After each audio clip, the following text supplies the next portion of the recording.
할렐루야. 한번 따라서 하겠습니다. 힘내라 힘. 힘내라 힘. 오늘 제목이 힘내라 힘. 오늘 제목의 말씀이에요. 하나님께서 힘내라 힘. 할렐루야. 힘을 내야 돼. 힘이 안 난다. 힘을 내야 돼. 힘을 내야 돼. 자, 오늘 말씀에 있는 베드로서는 이제 사도 베드로가 이 고난의 직면에 있는 이 성도들에게 이 고난이라고 하는 것은요, 이 네로 황제, 로마의 네로 황제의 박해 때의 내용들입니다. 로마가 엄청나게 이스라엘을 박해를 하거든요. 그 박해 시간들이 엄청나게 오래 갑니다. 예수님 당시에도 로마가 이스라엘을 식민지화시키고 있던 때였거든요.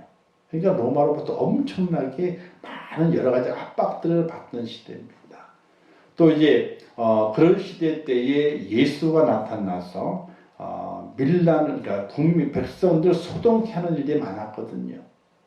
이 소동케 한다는 이야기는 데모를 했다는 것이 아니라 예수님이 가는 곳마다 많은 사람들이 모였어. 로마 입장에서는 식민지 사람들이 어떤 위대한 선지자가 나타났다 그래가지고 가는 곳마다 수천 명씩, 수만 명씩 모이는 거야. 그러면요, 덜컥 겁이 나. 왜? 거기에서 로마를 몰아내자. 이렇게 말 한마디만 하게 되면 어떻게 됩니까? 군중들이. 그러자! 그러면서 그냥 확 덮쳐버리게 되면은 이 이상한 판도가 되거든요. 이스라엘 땅 안에서.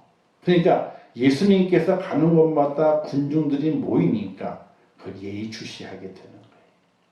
그리고 그 속에서 유대인들 속에서 그 예수를 싫어하는 자들을 포섭하기 시작하죠. 그게 누구예요? 바리새인들과 서기관들. 그 당시에 로마의 식민지가 있는 그 당시에 로마와 협력해가지고 많은 환경적인 이득을 보고 있는 그 당시 유대의 지도자들과 함께 로마가 하나가 되는 것이. 그런데 결국은 예수님을 잡아 죽이고 십자가에 못 박는 일에 그들이 하나가 되잖아요. 자, 그 시대가 지난 다음에 또 문제가 발생하게 됩니다. 그렇게 예수를 잡아 죽였는데 잠잠해지지 않는 거예요. 우두머리를 잡아 죽였으면요, 잠잠해져야 되거든요. 근데 잠잠해지지 않는 거예요. 이 12사도와 마태를 포함해서 12사도와 그리고 많은 사람들이 성령을 능력을 받아가지고 이상한 말을 막 해대면서 예수님의 부활을 전하고 뭐라고? 메시아 왕이 오실 것이라, 다시 오실 것이라 이렇게 전하게 되니까 이 밀란이 일어나는 것처럼 그 예수의 그 복음이 삽시간에 온 데로 퍼져가게 되니까 얼마나 로마로서는 겁이 납니까? 그저 예루살렘 안에서만 일도 복잡한데 자기들이 죽였던 그 예수가 다시 부활했다 그러고 또 그 제자들이 능력을 받아가지고 두려워하지도 않고 밖에 나가 복음을 전하게 되니까 또 복음만 전하는 것이 아니라 기적이 일어났거든. 안진배가 일어나고 문둥병가 남을 받고 귀신 들린 자들이 온전히 지게 되는 역사가 막 일어나게 되니까 로마가 겁이 덜컥 나는 거예요. 이들을 가만두어서는 안 되겠다. 이스라엘을 식민지로 다스리고 더 많은 이들을 봐야 되는데 이들이 이렇게 활동하게 되면 안 되겠다라고 하는 생각이 들어서 그들을 박해해. 그들을 힘들게 만들어야 되겠다라는 생각을 가지고 예수 믿는 자들을 억압하기 시작을 하게 되는 거예요. 그런 일들이 수세기에 걸쳐서 진행이 되는 거예요. 이 베드로 때는 초반절이죠. 그죠? 주님이 돌아가시고 베드로와 12제자들이 복음을 전하고 교회를 세우고 이런 하나님의 일을 감당하는 일 때에 아주 초반절의 이야기예요. 초반절에 더 강력하게 어떻게 했습니까? 강력하게 예수 믿는 자들을 핍박하기 시작했어요. 그래서 예루살렘 교회가 처음으로 세워졌었는데 그 예루살렘 교회가 너무나 많은 핍박을 당하니까 성도들이 거의 못 견디는 거예요. 그래서 흩어져요. 성도들이. 그래서 각 지방을 다 내려가 뿔뿔이 흩어지게 돼요. 흩어진 그들이 모여서 하나의 교회를 세우게 되는데 저 이스라엘 저 북쪽의 안디오라는 지방에 안디옥 교회를 가장 먼저 세워요. 그러니까 예루살렘 교회가 핍박을 당하게 되니까 핍박당했던 그 성도들이 도망했어. 예루살렘을 떠났습니다. 이스라엘 땅을 떠나요. 떠나서 다른 지방 올라가게 됐는데 저 안디옥 지방 가가지고 거기에다가 교회를 세워요. 그래서 그 교회를 세우면서 어떤 일이 발생합니까? 교회를 세우면서 선교하는 일이 생겨나게 돼요. 예루살렘의 성도들이 도망해서 안디옥 교회를 세우고 안디옥 교회를 세우면서 거기에서 선교를 하게 되는데 선교가 파송된 건 누구냐면 바울과 처음에는 바울과 바나바가 나갔다가 두 번째 바울과 실라가 이렇게 파송이 되게 돼요. 그래서 교회가 세워지게 될 때는 다른 것이 문제가 아니라 선교하는 것이 교회예요. 선교하는 것이. 그래서 교회가 선교하지 않으면요 교회라고 할 수가 없어요. 왜? 안디옥 교회가 핍박을 당하고 도망간 성도들이 교회를 세웠는데 그 교회가 안디옥 교회였어요. 예루살렘 교회가 핍박을 당하고 도망한 성도들이 세운 교회 안디옥 교회였거든요. 그 안디옥 교회 성도들이 뭘 했느냐? 복음을 전했는데 선교사를 파송하게 돼요. 그래서 지중해 지금의 소아시아죠, 그죠? 소아시아 일곱 교회 그 소아시아 지역에 파송하게 됐는데 바울과 바나바와 바울과 실라를 파송하게 돼요. 그래서 그 지역에 소아시아 일곱 교회를 세우게 되고 그리고 나중에 로마에 가서까지 복음을 전해가지고 로마가 후에 변화가 돼서 기독교가 국교가 되고 로마에서부터 다시 기독교가 온 유럽 지역으로 퍼져나가게 되는 큰 놀라운 역사를 일으키게 만들게 되거든요. 그렇게 큰 역사 일어나기 전반까지는 어떤 일이 발생했느냐? 교회가 핍박을 당해요. 성도들이 핍박을 당해요. 그 핍박을 당한 성도들이 얼마나 그 마음에 억울함이 있겠습니까? 잘못한 것도 아닌데 그저 예수 믿는 것 때문에 핍박을 당하고 예수 믿는 것 때문에 집에 쫓겨남을 당하고 예수 믿는 것 때문에 사업이 망하고 예수 믿는 것 때문에 일자리를 잃어버리게 돼요. 얼마나 핍박이 심했는지. 오죽했으면은 그들이 도망해서 그 카타콤이라고 하는 무덤에 가서 살아요. 집에 살 수가 없는 거예요. 쫓겨났기 때문에 집도 없고 도와주는 사람도 없기 때문에 그들이 결국은 어떻게 돼요? 지하 무덤에 가서 살게 되는 그런 일까지 발생하게 되는 거예요. 얼마나 그들의 삶이 예수 믿는 것 때문에 곤란하고 얼마나 그들의 삶이 예수 믿는 것 때문에 고통을 당하고 예수 믿는 것 때문에 삶이 다 빼앗겨 버리고만 그 성도들을 바라보면서 이 베드로가 오늘의 말씀을 전하게 되는 거예요. 근데 이런 말이 있습니다. 기독교는요 피를 먹고 자라야지 기독교는 피를 먹고 자라야지 비료를 먹고 자라면 다 죽는데요. 기독교는요 피를 먹고 자라야지 성장하게 되는 것이지 비료를 먹고 자라게 되면 다 죽는답니다. 비료는 뭐예요? 편안한 거잖아요. 풍성한 거잖아요. 그죠? 이걸 먹고 자라게 되면 교회는 죽는답니다. 교회는 피를 먹고 자라야 된다. 희생을 먹고 자라는 것이 교회다. 이렇게 말하게 돼요. 오늘 이 시대의 교회들이 왜 이렇게 힘이 없게 되고 오늘 이 시대의 성도들이 왜 이렇게 연약한가? 비료를 먹고 자라서 그래요. 피를 먹고 자란 것이 아니다. 우리가 그걸 잘 기억하고 신앙생활을 해가야 돼요. 믿음 생활이요 힘들게 해야 돼요. 정말로 몸이 지치도록 해야 되는 거예요. 피를 흘리니 피를 먹고 피를 먹는 것과 같이 희생을 가지고 신앙생활 하지 않으면요 아무것도 이룰 수 없어요. 편안하게 신앙생활 한다고요? 아니요. 그거 갖고는요 하나님 앞에 설 수가 없어요.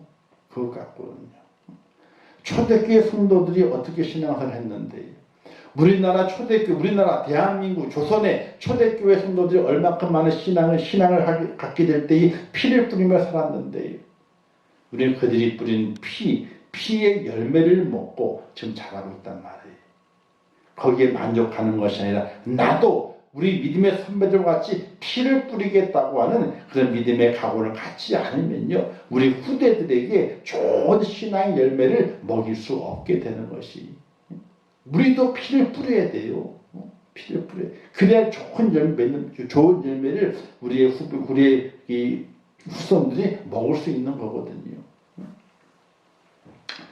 자, 이렇게 힘들게 신앙생활하고 네로 황제의 박해가 본격화되면서 그리스도의 두려움을 떨게 돼요. 고난을 받게 돼요.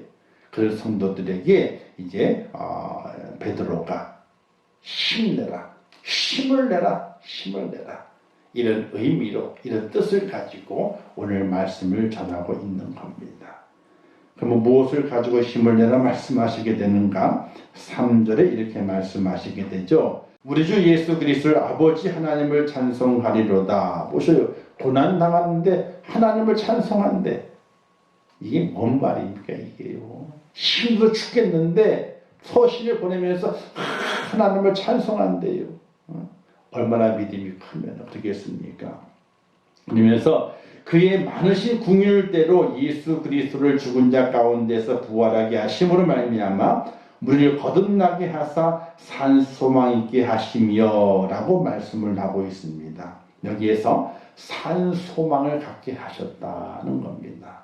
사랑하는 성도 여러분, 우리가 살아있는 소망을 갖는 하나님의 사람이 되어야 합니다. 할렐루야. 이 산 소망이 뭐냐? 바로 부활에 대한 소망이에요. 부활에 대한 소망. 이 산 소망은요, 강한 생명력을 가지고 있는 소망을 말하게 되는 것이, 누구든지 환난과 박해가 닥치게 되면요, 희망을 잃어버리게 되죠. 또 그 박해가 언제 끝날는지 기약이 없습니다. 그러면 소망을 다 잃어버리게 돼요. 희망이 없습니다. 죽을 병에 걸린 사람에게 무엇이 소망이겠습니까? 자, 의사가 말했습니다. 당신은 한 달 삽니다. 선고를 내렸어요. 정말 온몸이 다 썩어 들어가요. 힘이 없습니다. 힘이 다 썩어 들어가요. 정말 자기가 보더라도 정말 나는 한 달 사는 것도 기적이다, 이럴 정도인데 의사가 선고하기를 한 달 남았습니다 라고 딱 했을 때에 그가 그 마음에 어떤 소망이 있습니까? 절망이거든요. 인생이 끝났기 때문에 절망이거든요. 바로 그와 같은 그 절망이 초대교회 성도들의 그와 같은 절망이 있었습니다. 왜? 예수 믿는 것 때문에. 얼마나 큰 박해를 당했는지. 인사가 평안하뇨라는 것이 인사였어요. 샬롬, 평안하뇨. 왜? 하룻밤 사이에 사람이 없어져요. 어디 갔느냐? 모형 경기장에 끌려갔어. 하룻밤 사이에 자녀들이 없어져요. 어디 갔느냐? 잡혀갔어. 왜? 예수 믿는 것 때문에. 하룻밤 사이에 집에 로마 군인이 쳐들어와가지고 다 몽땅 잡아가. 이웃의 사람이 없어졌어. 잡혀가가지고. 왜? 예수 믿는 것 때문에. 다른 사람을 잘못한 것도 아니고 피해를 준 것도 아니고 누굴 때린 것도 아니고 그저 예수 믿는다는 것 때문에 거기에 잘못 걸려서 하룻밤 사이에 집안에 풍지박산 나고 말아요. 슬픔의 구름, 슬픔의 눈물의 소리가 끊이지 않는 집안이 되고 말았어요. 소망이 없는 거죠. 죽습니다. 사자밥이 됩니다. 그리고 이런 것도 있었다고 합니다. 사람을 사지를 묶어요. 그리고 저 끝에 소나 말을 묶어요. 그리고 다 묶어놓은 다음에 그럼 사람의 공중에 뜨잖아요. 그죠? 사지를 묶었으니까 로마 군병들이 다 그 내 구퉁이에 써가지고 말이나 소의 엉덩이를 채찍으로 때립니다. 그럼 어떻게 되겠어요? 제일 약한 팔부터 찢겨나간답니다. 제일 약한 팔이 찢겨나가요. 찢겨나간과 동시에 그 다음에 어떻게 사지가 분리가 되는 거예요. 어떤 경우는 나무 장작을 쌓아놓고 거기다 묶어요. 가족을 다 묶어놓습니다. 그리고 말하기를 아버지에게 얘기해요. 자, 너가 예수 안 믿는다 그러면은 네 아들 살려줄게. 네 딸 살려줄게. 이렇게 이야기합니다. 이때 그 아들과 딸들이 뭐라고 하는 줄 아세요? 역사의 내용을 보게 되면은 아버지, 우리 같이 죽어요. 우리 같이 죽어요. 근데 그 아들과 그 딸들이 뭐라고 하는 줄 아세요? 우리 다시 살아날 거잖아. 우리 다시 살아날 거잖아. 부활을 이야기하게 돼, 그 아들, 딸들이. 그자 그 아버지가 우리는 다 같이 죽습니다. 다 죽여달라. 우리가 죽어야지 우리가 다시 다 살아납니다. 부활을 이야기하면서 죽여줄 것을 이야기하게 돼요. 호소하게 돼. 죽여달라고 호소하게 돼요.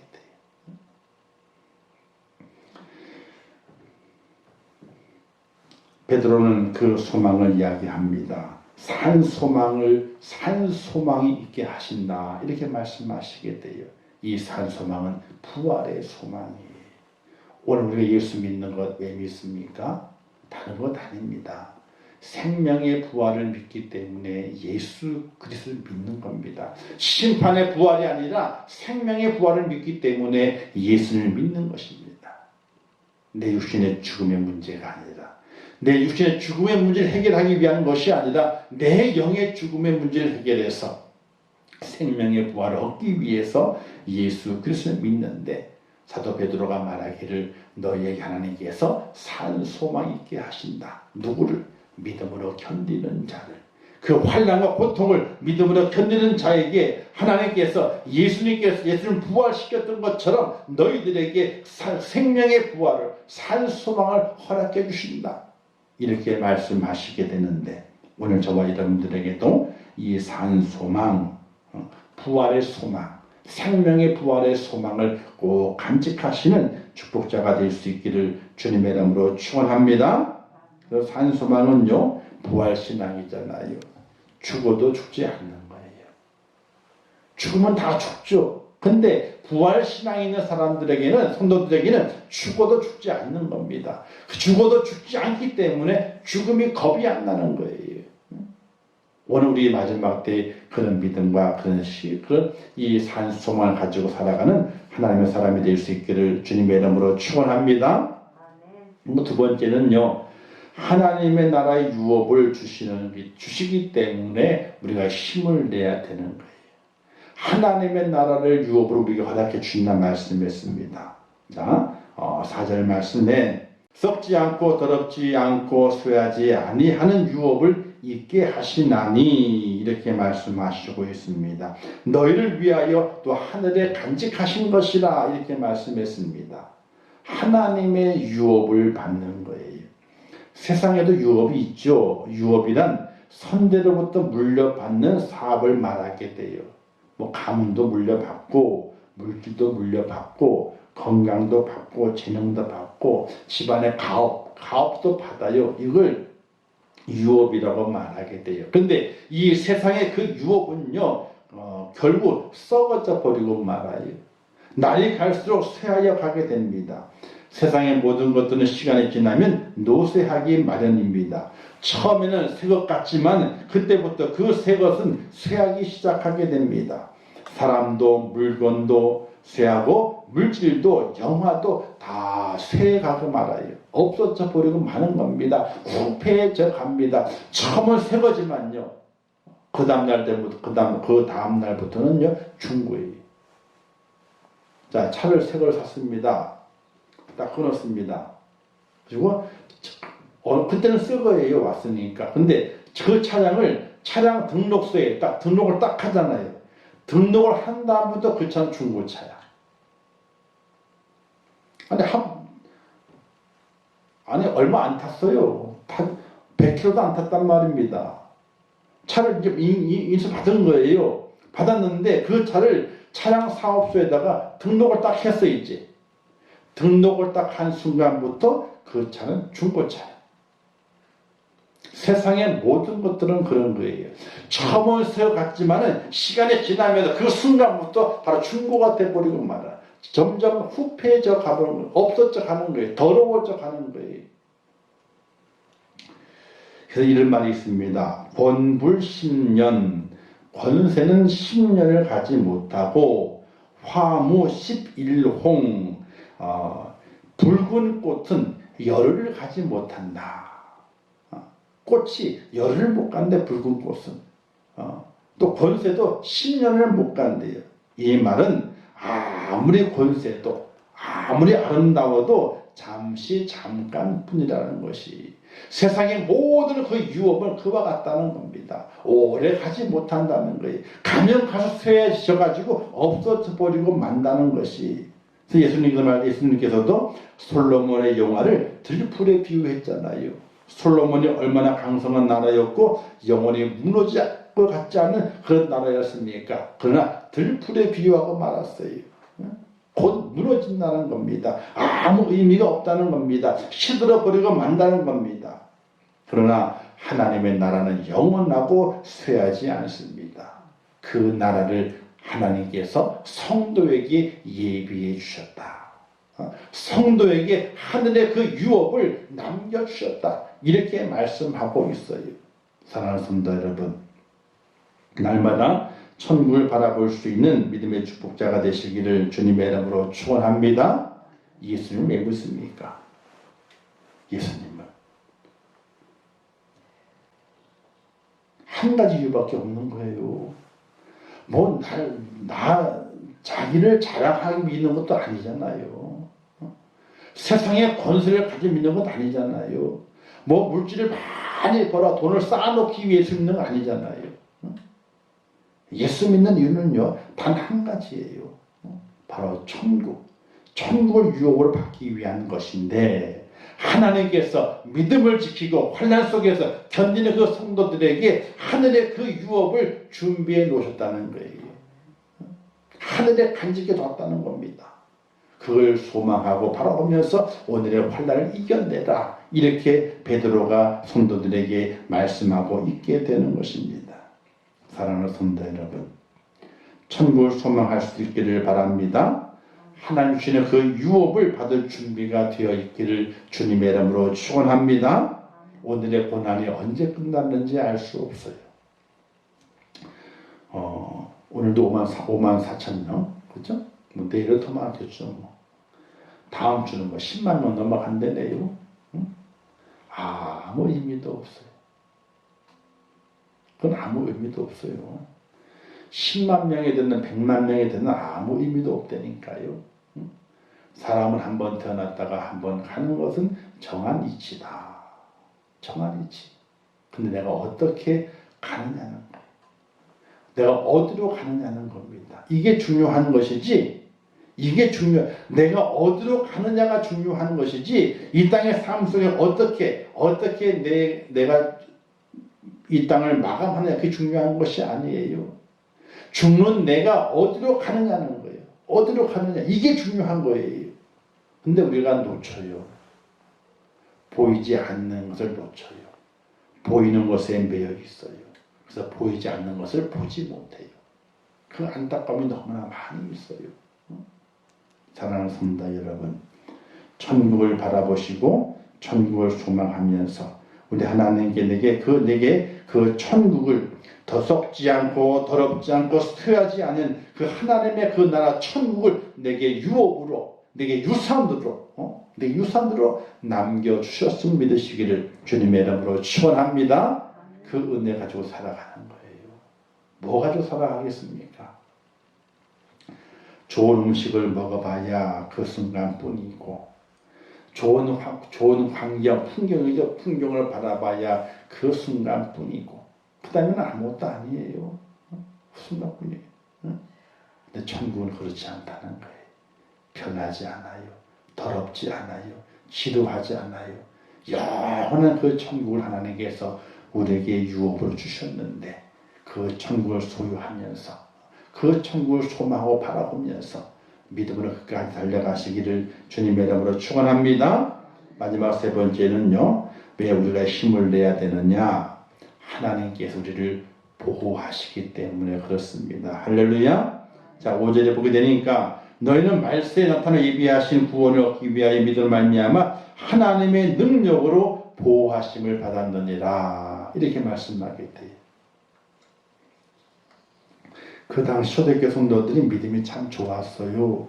왜? 사도 바울의 이 말을 두고들이요, 딱 정말 믿음으로 살려고, 죽음을 두려워하지 않고 믿음으로 살려고 천국 바라보려고 그렇게 애를 썼어요. 얼마나 믿음이 좋았는지 몰라. 그들에게 베드로가 하나님이 너희를 보호하신다 이렇게 말했거든요.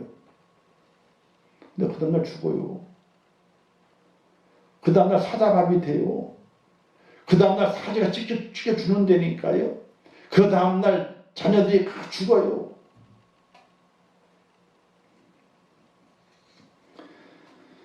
하나님의 능력으로 보호함을 받았다면 죽지 않아야 되잖아요. 사자밥이 되지 않아야 되잖아요. 자녀들이 끌려가가지고 죽음을 보지 않아야 되잖아요. 가족들이 다 찢어져 버리고, 생활이 엉망이 되고, 사람들에게 손가락질을 당하고, 핍박을 당하고, 가정의 생활이 무너지고, 굶는 일이 허다한 일이 돼버리고 말고, 그렇게 되지 않아야 되잖아요. 하나님이 보호하신다는데 하나님의 그 능력 너희가 보호하심을 받았느니라고 말씀하고 있는데 씀에도 불구하고 그 다음날 죽어요. 그냥 남편이 죽어, 아내가 죽어, 자녀가 죽어요.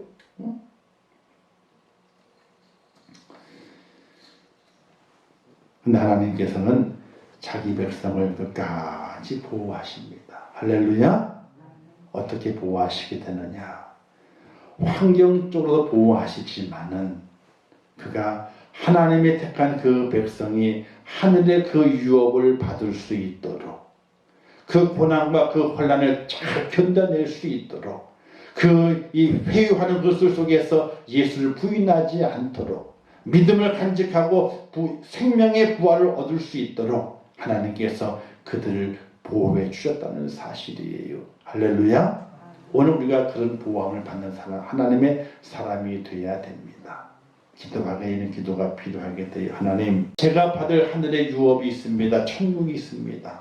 하나님 아버지, 세상에 어떤 혼란과 고난이 온다 할지라도 제가 그것을 꼭 받을 수 있도록, 생명의 부활을 받을 수 있도록, 천국을 받을 수 있도록 나를 보호해 달라는 그 기도가 오늘 우리 속에 꼭 있어지기를 주님의 이름으로 축원합니다.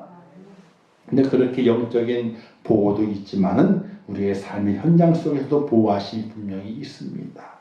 하나님은 그렇게 우리를 그냥 영적으로 보호하시는 것이 아닙니다. 우리의 환경적으로, 우리의 삶의 여건 속에서도 하나님의 보호하심이 분명히 있다는 사실을 믿으시기를 주님의 이름으로 축원합니다.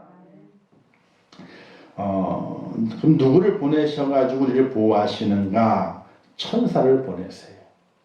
천사가 눈에 보이나요? 안 보이나요? 안 보이세요. 눈에 보이지 않지만 천사를 보내서 하나님의 백성을 분명히 도우신다고 성경이 말씀하고 있어요.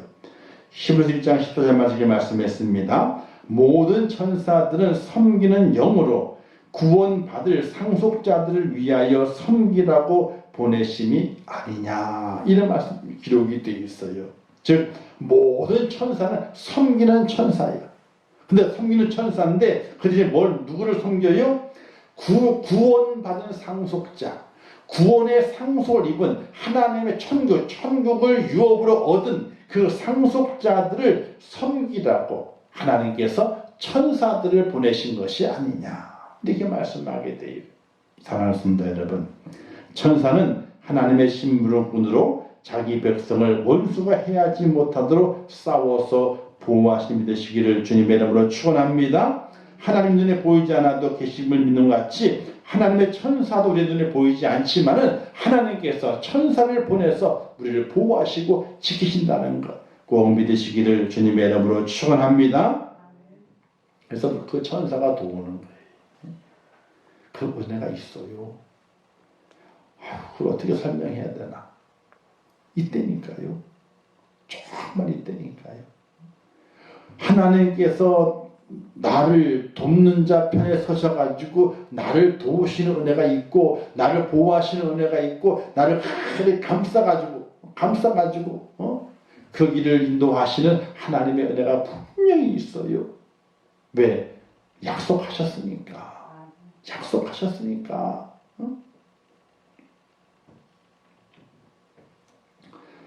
베드로는 고난당하는 그리스도인들 위해서 격려하기를 이렇게 격려했습니다. 주님은 너희들의 완전한 구원을 위하여 하나님의 능력으로 보호하고 있으니 넘어지지 말고 기쁨으로 견뎌라. 이렇게 권면을 하고 격려합니다.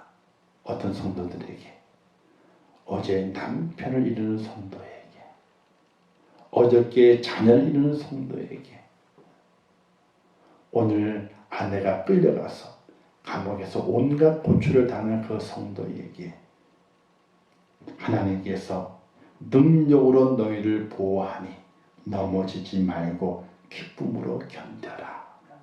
천국을 소망하라. 이렇게 권면하고 있어요. 근데 초대교회 성도들은요, 그 권면을 들었어. 그리고 견뎌.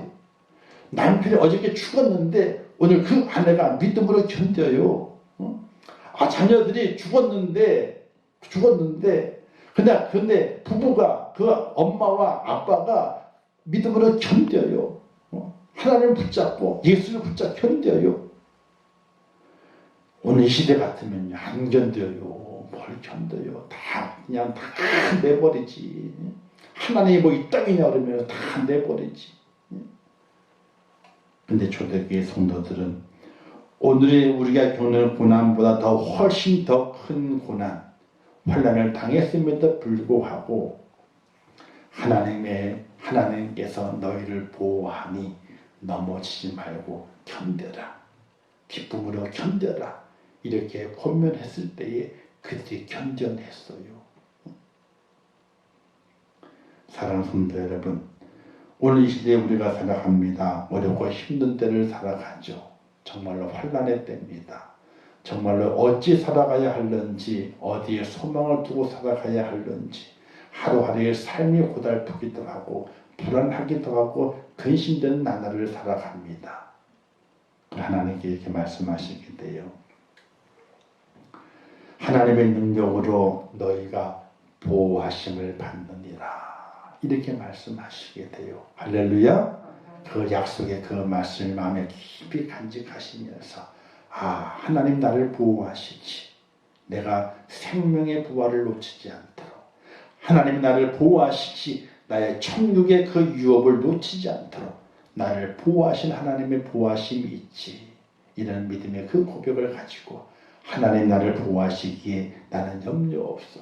나는 걱정 없어. 어떤 환난이 와도 어떤 공고한 날이 내게 닥친다 할지라도 나는 전혀 염려하지 않아. 내가 믿음으로 견디며 기쁨으로 승리해야 할 것이야. 승리하겠다. 이런 믿음의 고백 가지고 살아가는 주의 축복자가 되시기를 주님의 이름으로 축원합니다. 그래서 부활을 소망해야 돼요. 천국을 기도해야 돼요. 그리고 하나님의 나라 능력으로 나를 보호하심을 믿어야 돼요. 그 믿음으로 오늘 이 시대의 승리자가 되셔서 하나님의 나라를 유업으로 받고 주 앞에 올라갔을 때에 수고했다. 잘 견뎠다. 하나님 그 주님의 그 칭찬과 함께 영생 복락을 누리는 그런 축복자 복 될 수 있기를 주님의 이름으로 축원합니다. 기도하겠습니다. 좋으신 아버지 하나님, 은혜를 감사합니다. 오늘도 귀한 말씀을 주셨습니다. 초대교회 성도들이 얼마나 많은 환난을 당했습니까? 그들은 하루하루가 정말 환난이었고 하루하루가 정말로 생명을 붙잡고 하나님께 기도하며 살았던 그 환난의 때를 그들이 지나오면서 베드로의 교훈을 받습니다. 생명의 부활을 놓치지 마라. 산 소망을 가져라. 천국을 더욱더 소망하며 천국 유업을 받는 축복자가 되라. 하나님께 능력으로 보호하시니 그까지 견디는 자가 되라. 이렇게 권면하게 될 때에 그들은 생명을 내어놓고 그 말씀 붙잡고 견뎠습니다. 어떤 날은 아내가 죽고 어떤 날은 남편이 죽고 어떤 날은 자녀들이 죽음으로 넘어가지만은 그러나 그들은 끝까지 견디면서 생명의 부활을 놓치지 아니하였고 천국을 유업으로 받는 그 축복을 놓치지 않았습니다. 오늘 사는 우리들에게도 많은 환난이 있습니다. 어려운 현장들이 있고 환경이 있습니다. 그래서 우리가 간직해야 될 것, 생명의 부활을 간직해야 되고 천국을 소망하는 그 은혜를 간직하고 하나님께 나를 끝까지 보호하시는 축복이 있음을 기억하고 그 약속을 의지하면서 힘을 내는 하나님의 사람이 되어야 할 줄 믿습니다. 오늘 베드로는 오늘 말씀을 통해 우리에게 말씀합니다. 힘을 내라고 말씀합니다. 하나님 우리에게 힘을 내라고 말씀합니다. 너에게 생명의 부활이 있고 너에게 축복이, 천국의 축복이 있고 너에게 하나님의 그 능력으로 보호하시는 하나님의 축복이 있음을 확신하면서 힘을 내라 말씀하십니다. 그 말씀 마음에 새기면서 오늘 하루 살아가게 될 때에 우리에게 주어진 삶을 살아가게 될 때에 힘을 잃지 않고 더욱더 힘을 내는 환난이 오고 염려가 오고 근심이 올 때에 더 힘을 낼 수 있는 하나님의 사람이 되게 하여 주시옵소서. 아버지 함께 하실 것을 믿습니다. 꼭 붙들어 주옵소서. 예수님의 이름으로 기도하옵나이다. 아멘. 하늘에 계신 우리 아버지여, 이름이 거룩히 여김을 받으시오며 나라의 임하옵시오며 뜻이 하늘에서 이룬 것 같이 땅에서도 이루어지이다. 오늘날 우리에게 일용할 양식을 주옵시고 우리가 우리에게 죄 지은 자를 사하여 준 것 같이 우리 죄를 사하여 주옵시고 우리를 시험에 들게 하지 마옵시고 다만 악에서 구하옵소서. 대개 나라와 권세와 영광이 아버지께 영원히 쌓옵나이다. 아멘.